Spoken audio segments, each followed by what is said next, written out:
Hello viewers, চলে আসলাম shirt cutting দ্বিতীয় পর্বে। দেখতে পাচ্ছেন আমরা শার্টের পাটটাকে পিছনের পাটটাকে সামনের পাটের উপর রেখে দিয়েছি। এভাবে একটু দূরে একটা মার্ক করে নিতে হবে। এই মার্কটাকে করার পরে আমাদের চিহ্নগুলা কিভাবে দিচ্ছি আপনারা একটু দেখুন। এইভাবে প্রত্যেকটা চিহ্ন দিয়ে নেবেন।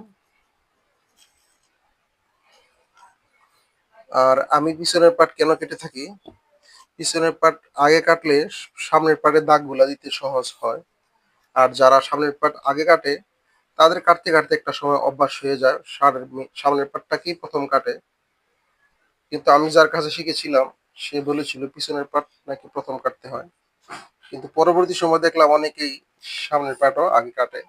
আমি দুই ভাবেই কাটতে পারি, কিন্তু আমার কাছে ভালো লাগে পিছনের পাট আগে কাটতে। দেখতে পাচ্ছেন আমার মাপ কিন্তু দেওয়া হয়ে গেল। কথায় কথায় মাপ কমপ্লিট হয়ে গেল। এখন আপনারা দেখতে পাবেন আমি শার্টটাকে কিভাবে কাটিং করি সামনের পাট। তো বন্ধুরা দেখতে থাকুন।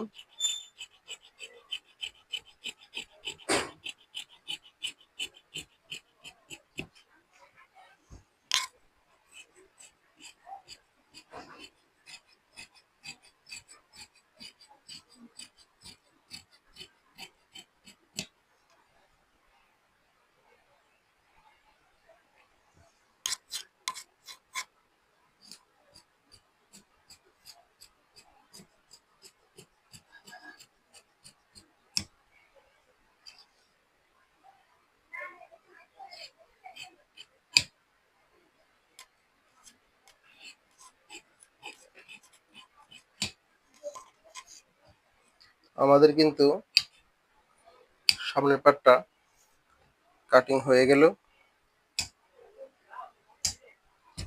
আপনারা দেখতে পাচ্ছেন।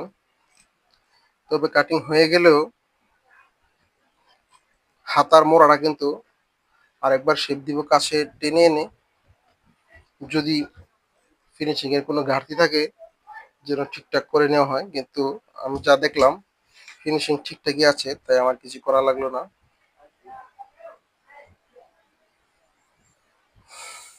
হাতার মোড়া কত দিব এটা নির্বাচন করার জন্য তিরার জন্য 1.5 ইঞ্চি ছেড়ে দিলাম। বাকি মাপ দিলে 11 ইঞ্চি চলে আসে। তাহলে আমরা 11 ইঞ্চি হাতার মোড়া কাটতে হবে। আমরা চলে গেলাম তৃতীয় পর্বে।